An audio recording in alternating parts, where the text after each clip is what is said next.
Hello and thank you for joining the midweek edition of Journalists Hangout. I'm Ayodele Uzubakun.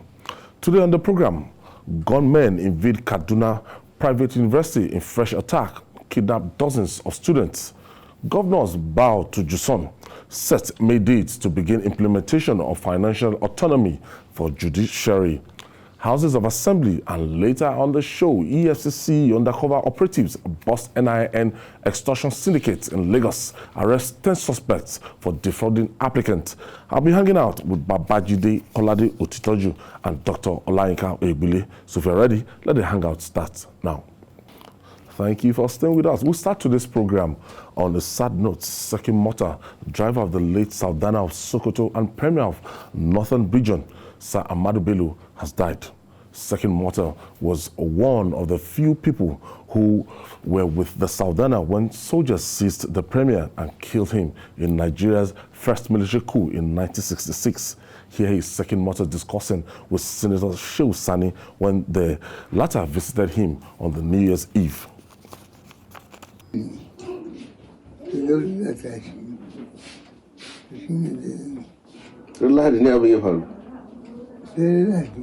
Dare Lahadi.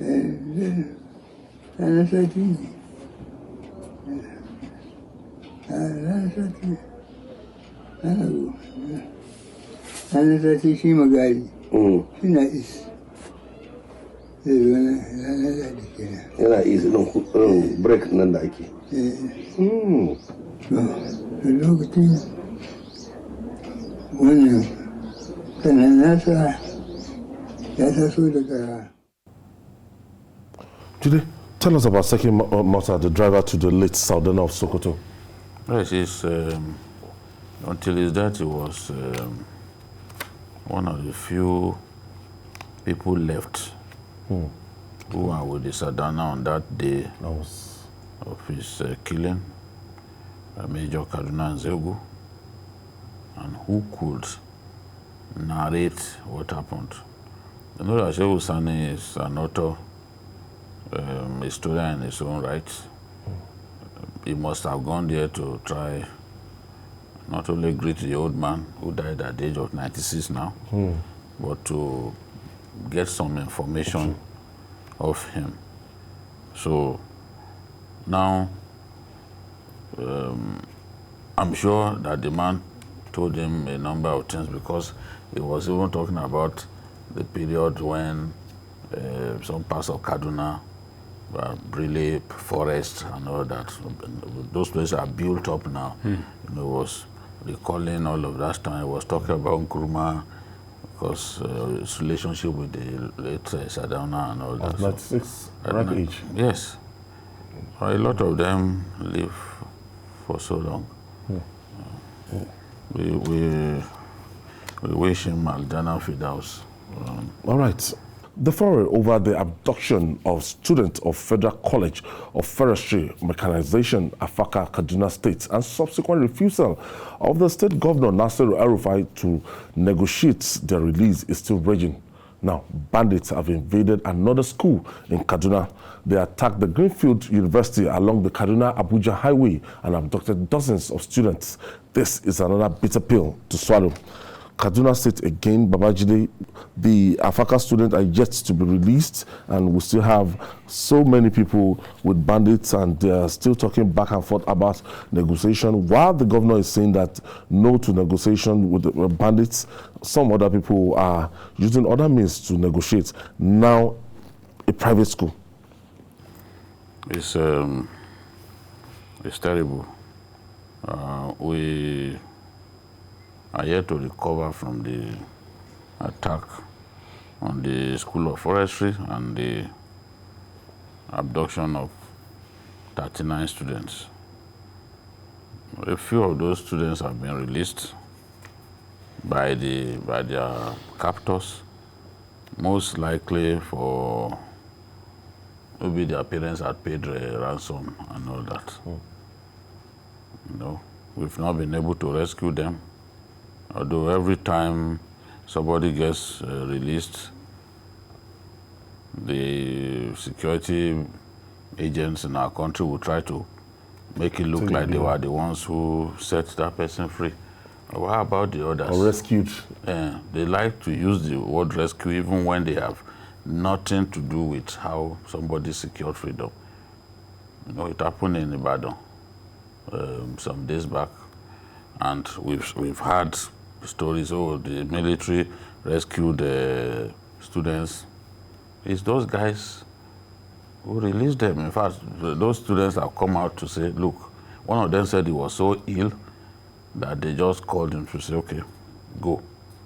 Yep. So we need to do a lot more. We are not showing seriousness about this armed banditry thing. It's like we are accepting it as the norm. We are doing, what we are doing is not visible. Because by now, those people, those students who were kidnapped in Kaduna, they should have been set free. If we can't use military means to release them, to get them released, then we have to adopt other measures, including giving the bandits what they want. Because no parent will be happy to see his child killed by bandits. We are encouraging people to go to school. They went to school and it has now become a curse.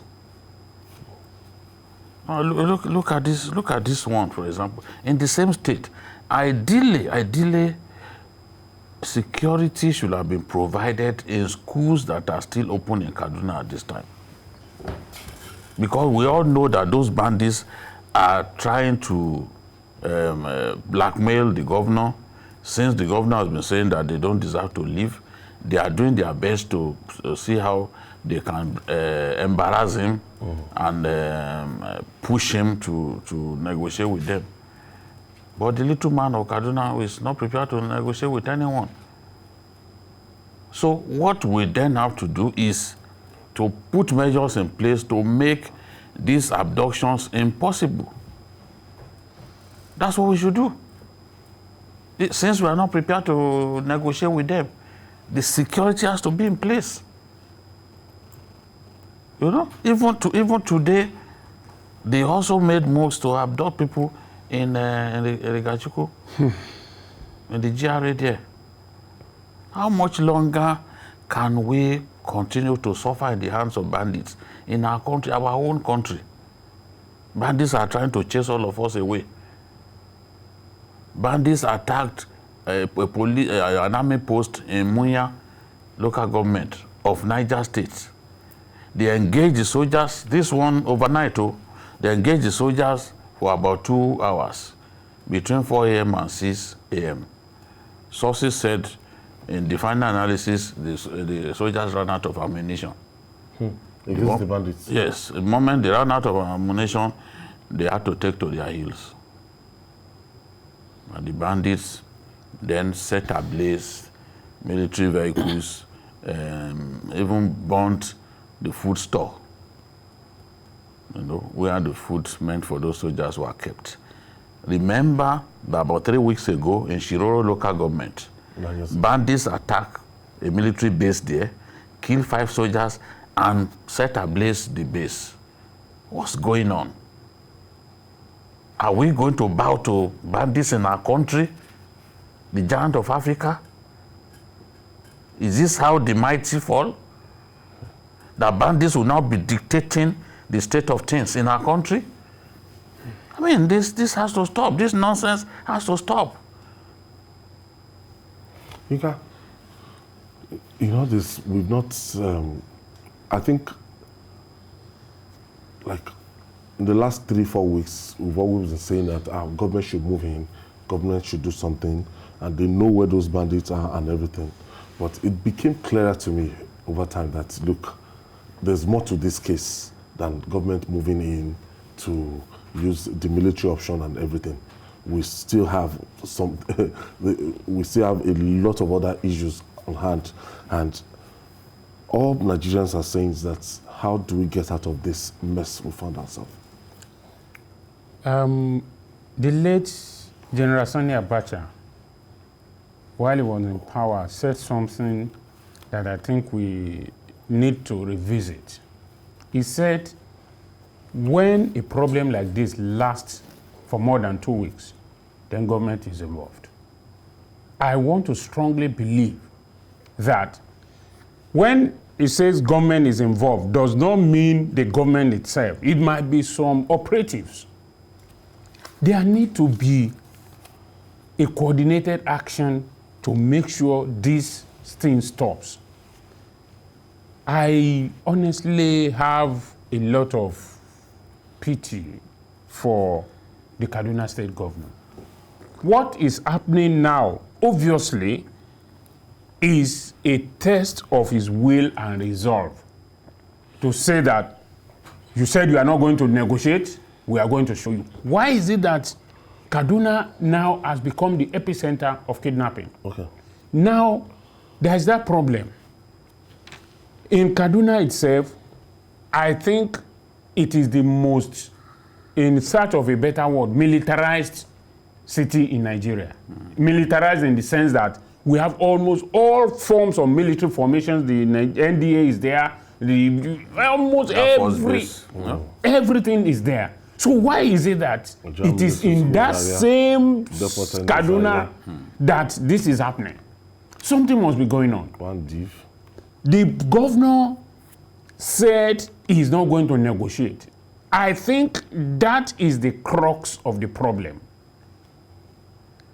Perhaps he shouldn't have said it openly. It should have been something he will keep in his mind. But then, what has happened is that the kidnappers, the bandits, and everyone, they are trying to embarrass him, and indirectly embarrass the federal government.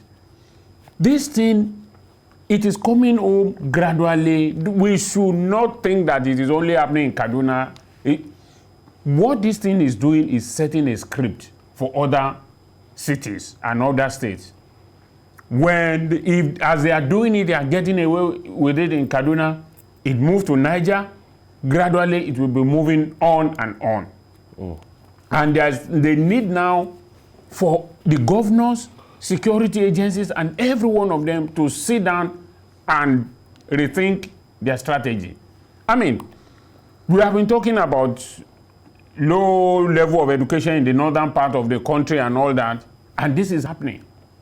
You know, they first started with primary school, they went to secondary school, now tertiary institutions. They were doing it in government schools. Now they've gone to a private university. And that is where the problem is going to continue. That is how the problem is going to continue to fester.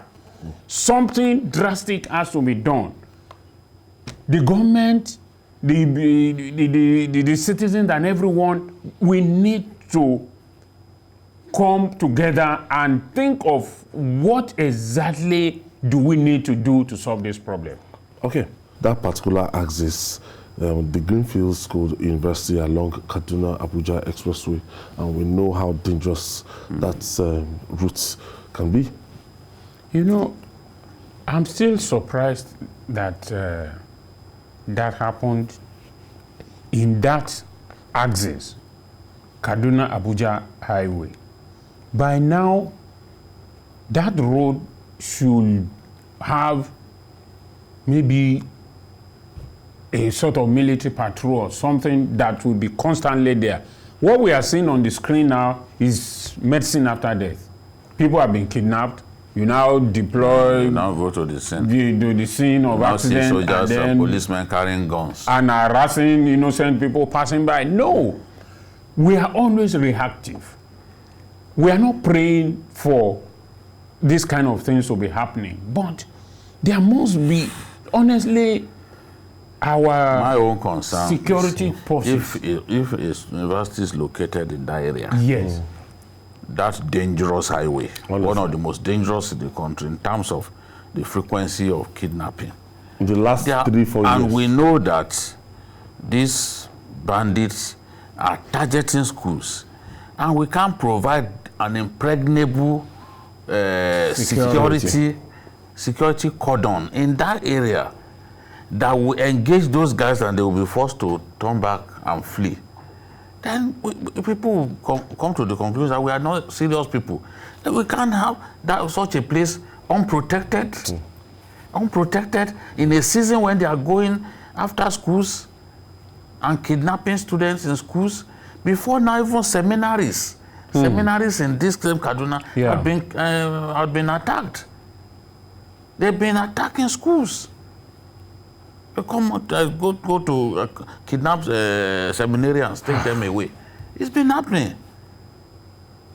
It's not particularly, look at the back of the school, you can see forest in the horizon. They can come from the back, they can come from anywhere, but the school has to be protected.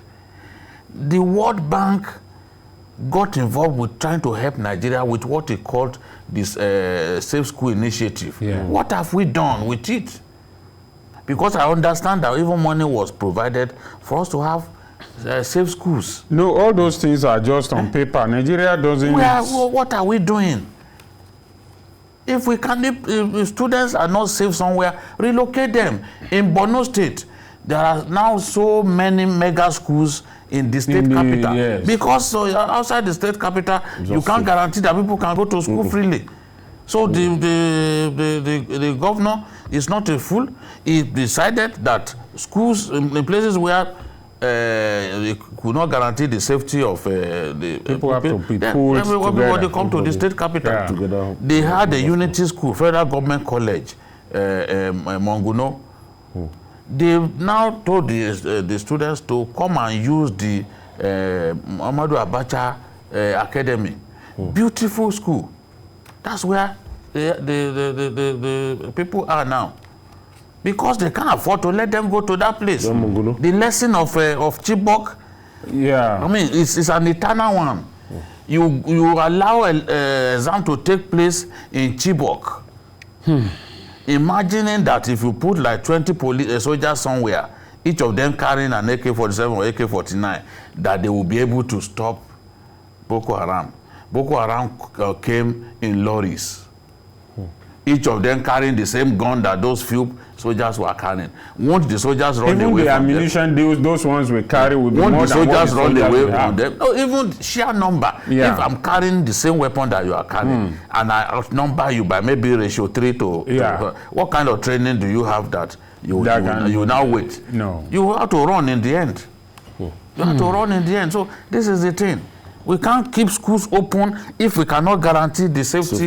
A lot of these people will not agree to go to school again. At the rate we are going, in an area that is already educationally disadvantaged. If we cannot ensure that people can go to school with rest of mind, we can't guarantee their security. That is the major... They will sit at home. That is the or refuse to go to school in Kaduna State and some other states where there is no guarantee of safety.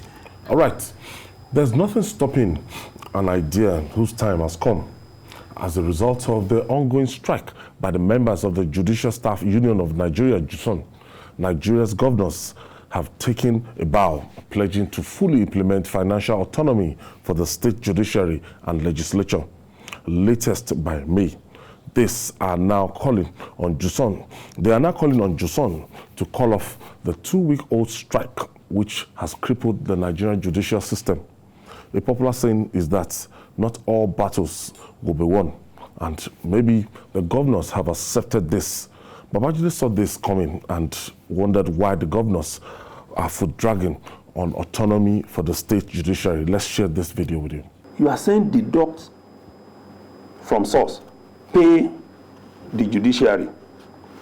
If the governors should do that, and the other arms of the same workforce can't get their salary, what happens? They will go on strike. They'll go on strike as well. We have to look at these things and isolate them. The president didn't just take a decision. The Constitution already guarantees autonomy for the legislature and the judiciary.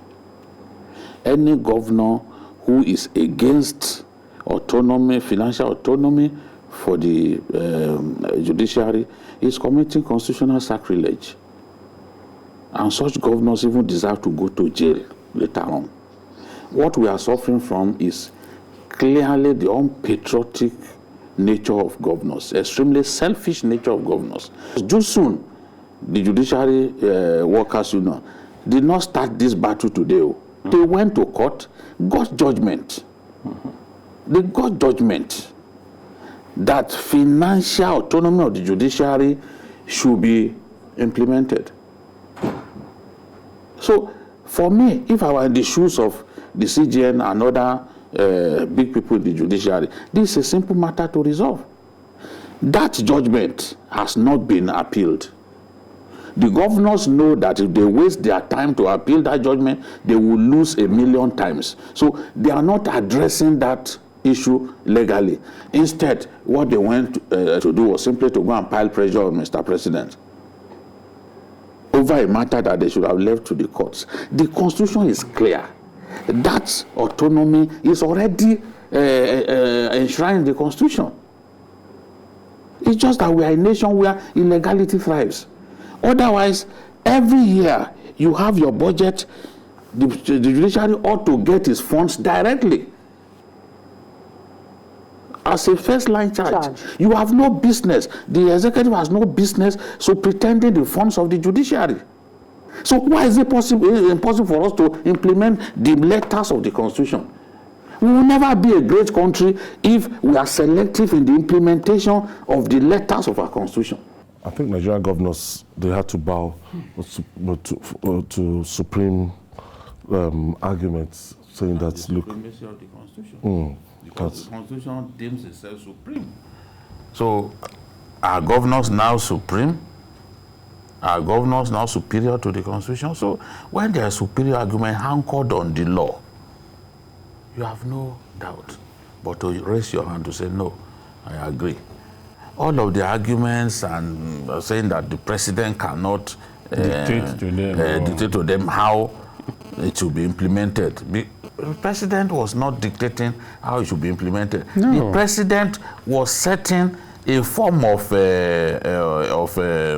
maybe punishment, or how do I describe it, or repercussion when you refuse to allow the judiciary get his funds, by saying the Accountant General of the Federation will send that money straight to the heads of court in those states. That is the way it's done at federal level. The funds meant for the judiciary are sent to the heads of courts. That's what the law provides. But in your own case, you are keeping their funds. Anything that they ought to do, maybe even capital projects, you go and do on their behalf. You are as doing if they are babies. Yes, you are doing things You don't know they are for left them. from their right. And you don't want to yield. Now, they are saying, I remember what the governor of Plateau said, that look, this is a democracy that it cannot be implemented by fiat. Honestly, if I were the president, as I said before, I would listen to these governors when they came to see him to say that he should not implement it. I will have walked them out. They can't impeach me. The truth of the matter is that most of these governors have not read the Constitution under which they are operating.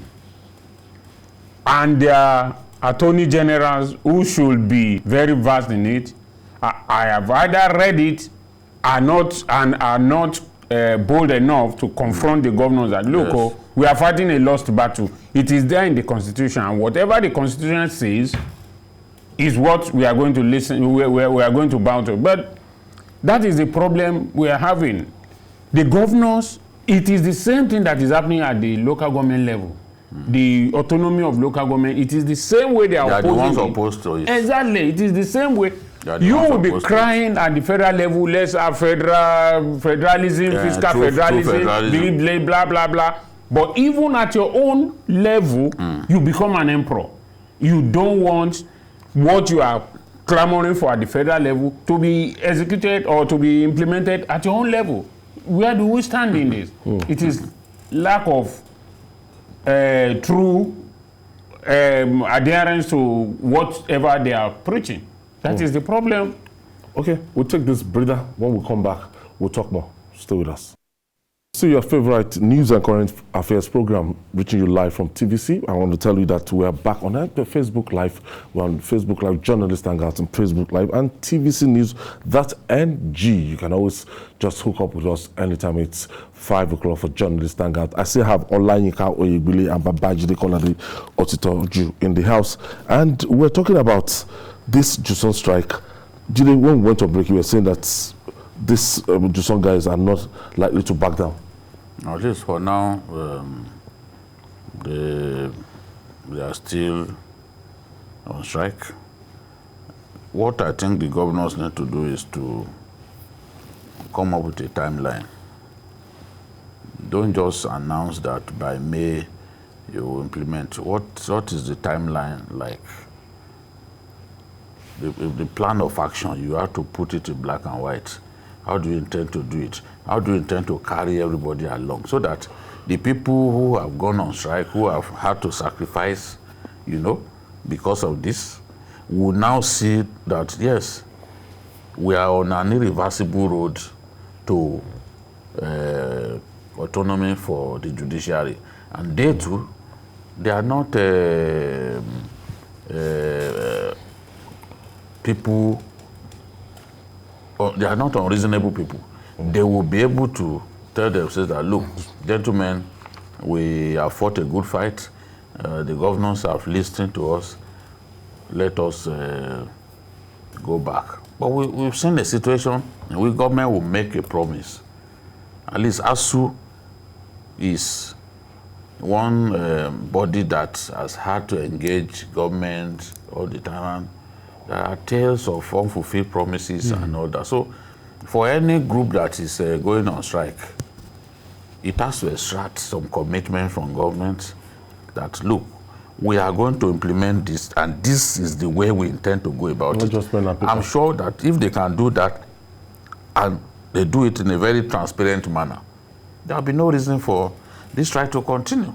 Should should they take the word of the governors, that, okay, you guys go back to work by May, we'll start doing, we attend to your demands? Well, if lessons of the past are anything to go by, I don't think they should. Just as Babajide has said, the governors need to is it from the 1st of May, 2nd, 3rd, or the 31st of that month? They need to spell it out so that these people don't call off the strike now and they begin to get back to work. May comes, you now give a reason that, okay, maybe due to one technical hitch and all that, we will not be able to implement it. It will now be August. So it is better they tell them exactly when and what are the timelines. What do you intend to do? From 2nd week in May, give a particular date, or is it 1st week in May, give a particular date, and exactly what you need to do. This will take away any doubt. If at that point, you now get there and you find out that, oh, there's a little problem, you can call them and tell them that, look, an unanticipated challenge has reared its head, we need to reschedule and plan. But without that, they won't listen to you. It is the same thing that is happening with academic staff in the universities now. Government will promise them that, okay, we will do it, go back to work, we will give you your money. They will work for the next 6-7 months, nothing will be done. So it is better they give them the timeline. Let them know what they promise to do before they call off the strike, and so that we don't go back to this again. Yeah, if you look at the effects of the strike, and it has halted a lot of things. It has disrupted some court cases. It has disrupted so many things, even up to the Supreme Court. Even lawyers too will be affected. The practice will suffer. So many things will be suffering for this action. That means we can't afford to allow Juson to go on and on a kind of indefinite strike. They have to come back to the table. In the interest of everyone, the governors need to move quickly and outline how they intend to solve this problem. they shouldn't make those guys feel like they are taking them for a ride. No, you have to spell it out in black and white that this is how you intend to go about it. That way, they too will feel that yes, we can go back home now, because this is not the kind of strike that you want to do again and again.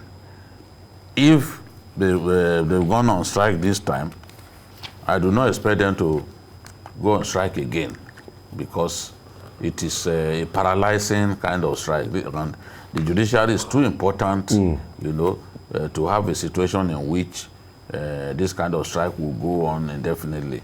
There are people whose freedoms are dependent on the judiciary being at work. So there are the cells, police cells now, are filled up because those who will take them to court, and ensure that the bail gets granted to them. They are not. The prisons will be affected. Those that are meant to come for trial. Yeah. So justice will be delayed for so many people because of this strike. But it's a worthy cause. We all need a judiciary that is independent, that is well funded. We don't need a judiciary that will be running to the executive to ask for money. That's not how the Constitution designed it to be. So if at the end of the day, we have a judiciary that is truly independent in every sense of the word, we will all be happy. And we'll be on the road to building a much greater nation. So that's how I see this, and that's why I support their strike. But the strike cannot go on indefinitely. Let the governors call the people concerned and spell out how they intend to implement the autonomy. And finally, on the shop today, through some fraudulent staff of the National Identity Management Commission, NIMC, feeding facts on some Nigerians in their ongoing NIN registration, the long arm of the law is catching some. The Economic and Financial Crimes Commission, the EFCC, arrested 10 suspects for allegedly defrauding applicants. In covert operation in Lagos, EFCC undercover operatives arrested 2 NIMC enrollment officers in Shangotedo area while attempting to collect 200,000 to help them register for the NIM, and another 2 in Ikeja, who offered to help the agents to bypass the 200,000 naira approved remitter fee for 70,000 naira. Let's share the story with you. Who want us to come here and capture you guys? Okay, how many are you? We are 21, but as I told her that 2 people are on leave, so we have 19 presently. So what do you intend to do? You want those 19 captured, or you want the 21? We can call the other 2 to come. But if it's important, it's just how many minutes for them to we can call them to come since they are within Lagos and they are within Lekki too. Okay. So we're going to pay for logistics outside. It's absolutely free, like we're doing here. But if we're going out there, you pay. Okay. So what is the arrangement like? Are you sure you're going to have the 21 or is just 19? Yes. No. We have 21. That's 120. 120.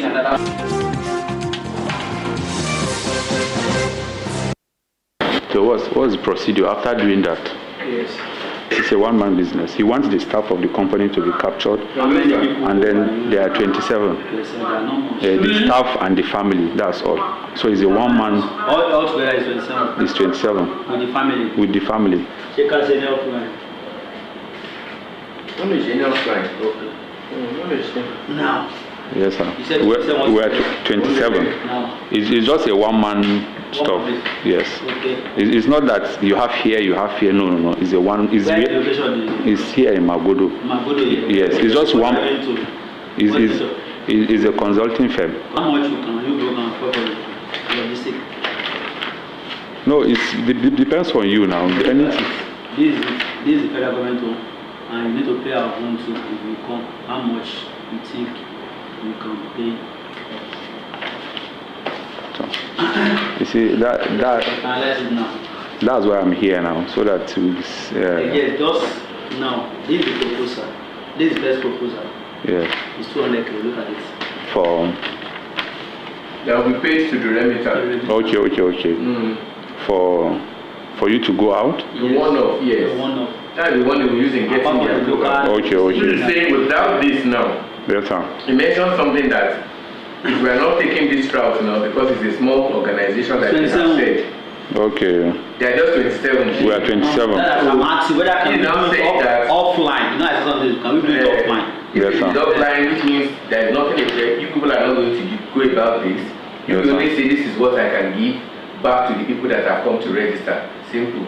Yes. Nobody is charging you anything. Yes, sir. Except what federal government says Sir. to charge. Okay. But Because of the size of the company now. yes, sir. We can't ask you to pay 200,000 for just 27 people. Do you understand me? Yes, sir, I to do. me, it sounds ridiculous. Yes, sir. So what you can pass away with, at least with the people that are coming and back to the office, is what he's just trying to explain to you. Okay, I understand. Uh-huh. I don't have problem with that one. Are you the director or I'm the PA to the. the chairman? Yes.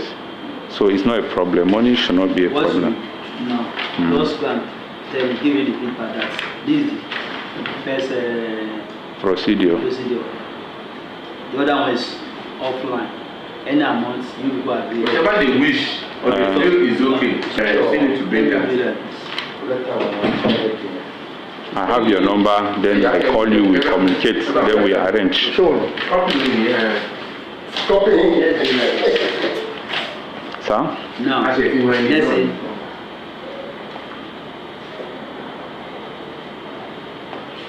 What is this? 70. 70. I don't understand. This one is it? 70k. Okay. You want to discuss with him. Okay, 70 for. Yeah. Okay. Let me give you my. Okay, give me your number so that I will call you. We sincerely apologize for that poor video quality. It's amateur video there. And in another covert operation, another staff of the NIMC was arrested while attempting to register EFCC undercover operatives at a negotiated price of 150,000 naira. In the course of interrogation, she indicted her indicted her supervisor, a level 12 officer, where some third-party representatives were involved on behalf of the syndicate. Here is the story. This is a mark of what? What is this? Green? Yes. And now count that the entire 5 have that green. Look at the same position. Not same position on all 5. Do they have? That's to show you that it's our money. I didn't do it in the present. I didn't remove the last 5 underneath it.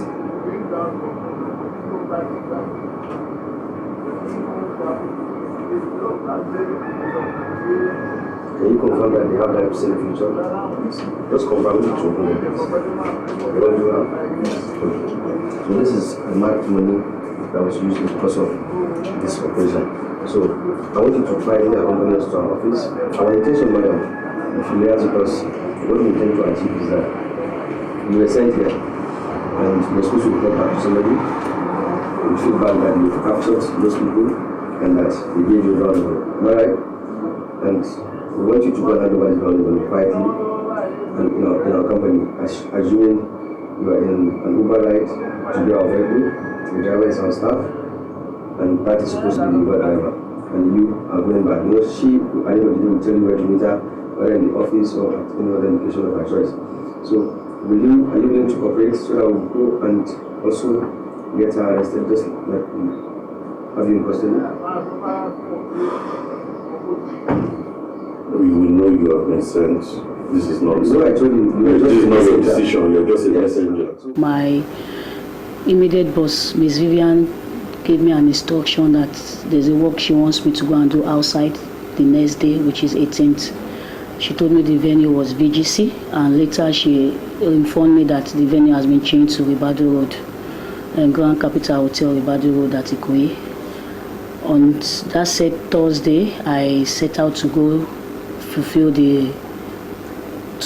carry out the assignment, and in the process, when I got to the venue, I later realized that it was actually EFCC officials. Currently, I don't do anything. I just finished my NYSC service a few years ago, so I'm still in search of something stable. I do laminate, the one I had with the NIMC in FIRS, Awolowo Road, yeah. I was in the office one of these days and someone came and told me that he wanted for us to come around and enroll some group of people that work at Chevy Way. I said, okay. I gave them my number to call. All right, Babajide, one thing is very clear here. While it's very easy to blame President Muhammadu Buhari, the federal government, led federal government, for the woes of this country and everything, Nigeria is not doing well, our economy is not good, and everything. Corrupt. And we feel that, oh, it's only these people that are saddled with the responsibility of moving Nigeria forward, not knowing that what I do in my own private space and what you do in your own private space will contribute to it. And Nigerians are very, very quick to say, government is not doing this, federal government is not doing this. Jide, what do you make of this video? The task of nation building is a collective one. We all must play our part. A lot of us are too greedy. And we like to exploit unfortunate situations. When Pantami came up with this idea of registering people, nothing bad in registering people, but to say that that this has to be completed within such a short, it was a very ridiculous thing for the minister to do. Don't do it. Because anytime you get there, the time ceiling was unreasonable, the time ceiling was inhuman, and this is what pushed people to begin to pay bribe. This is what pushed NIMC officials to exploit Nigerians. Yes, now because people of the already typhoon, impoverished, poor people. A lot of them will wake up by 5 a.m. They are sitting in front of your office. At the end of the day, you subject them to extreme extortion. Why? Because something that we should have been doing free of charge. We should have been doing it on a graduated basis. Yes, that you are entitled to other. We wanted to finish it. Yep. We wanted to finish it within a few weeks. How can a scientist, as Minister of Communications and digital economy, imagine so widely that within 2-3 weeks, everybody 200 million, more than 200 million subscribers will have succeeded in getting registered. And people had to go to court to compel Pantami to extend what he knows in his heart, that look, even if these people are working 24 hours a day, they cannot achieve the task of registering all of the Nigerians who are the telecom subscribers within the time ceiling that it put forward. So government, and coming at a time when people are battling with COVID, many people were not prepared to take that risk of joining huge crowds. Yes. You know, in the name of registering. The NIMC people now exploited the situation. Oh yeah, bring money. If you bring money, we will let you get registered. We can register you and your family members. We can do it separately for you people, offering people all kinds of opportunities in exchange for money. You see, at that level, every Nigerian, you can blame the politicians in government, blame National Assembly members. I can tell you that a lot of our people, if they found themselves in that opportunity, they will be worse than the people in government. This is the evidence of that. In that little office, your small office, in that small office, you know, you are stealing from people, extorting from people. That 2,000 naira, ridiculous amount. You know, one thing that Babajide said, the task of nation building is not something for only those in government. We are only talking about this now because they have been caught. Look at, let me give you an example. You want to get your driver's license. It is there online. You can make your payment, you can do everything. Just go to all the you need to do, print the evidence that you have paid. But my brother, when you get to their office, you have done all that. There is a language they will tell you, it has not dropped. What does that mean? That means they have not been able to confirm that you have paid. But if you pay to one of them in a second, it has dropped. You guys and that is why we are where we are. The government has done its own bit. We all need to do our own bit in our own little corner. But it is not only in that place. International the passport same thing. In 24 hours or 48 hours. Identity numbers that these people deserve after registering. Yes.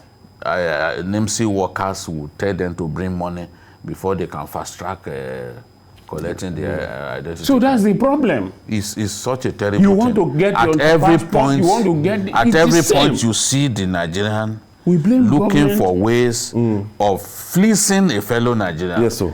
And yet we blame the government for all this. But the same people will sit in their offices, carry their phones, and be tweeting all kinds of nonsense, abusing this, abusing that. In their hearts, they know that their hearts are as dirty as a sewage pit. They know that they are not even better than some of the people that they publicly criticize. So it's a good thing. The EFCC has to pursue this line. There's a lot of work to do. Corruption is already like a second nature to most Nigerians. So, but the war against corruption must not stop. For those of you that you made your pastime abusing Mr. President as your pastime, in your little capacity now, you can see that it's so disappointing that when you have this small opportunity, 2,000 naira to collect, you want to steal. We talk of technology. Government has tried its best to use Mr. President to use that technology, but it is people like you and I that are frustrating it. Yes. You want to pay for driver's license, you want to collect international passport, you pay, they will tell you it has not dropped. This is, I mean, no, if you what else does the government want to do? If you go to the passport office, is it the minister that will come and be issuing it? And you want to collect your passport 4 p.m., there's a way to do it. Yes. Fast track. But if you just pay the normal payment and you watch it 3 weeks, 1 month, you are still waiting 6 for your passport. months, they will tell you it has not dropped. It will not come. The passport will not come. And you want to travel. So we must change our corruption everywhere. Everywhere. It's so shameful, honestly. To see these people extorting innocent Nigerians the way they've done because of a registration is so shameful. But in other places, the people will do this seamlessly. They will go to their homes. They will even be happy to do it. Yes. Some people are doing this with anger in their hearts because you've made them to suffer, and you've extorted money from them. You put them to risk of contracting and they'll start tossing people's line. COVID-19 and all that. It's a requirement for so many other things. A lot of people are forced to take it. Dr. Olaika Oyegwile. Thank you. Thank you very much. And BQ. Yeah. Well, we expect that Nigeria will be better. Yes. In our lifetime. And the good thing, our elder brother, ROT. Oh, ROT is 59. We have some reps member representing Honorable Rotimi Agusoye. Honorable Rotimi, ROT. Yes, Koshofe Federal Constituency. The gentleman lawmaker. 59. Yes, 59. We wish many happy returns. Many happy returns. And maybe we'll go to Magodo tomorrow. Oh, I wish it was a weekend or a public holiday. You will have received so many visitors. Yeah. Happy birthday. Long life, sir. Long life. And that's our offering on Journalists Hangout. Join us tomorrow for another episode of the program. Don't forget to join Journalists Hangout on Sunday from 1:30 p.m. to 3:30 p.m. We're on YouTube, youtube.com/TVC News Nigeria. I'm Ayodele Ozubakum. Bye for now, and God bless Nigeria.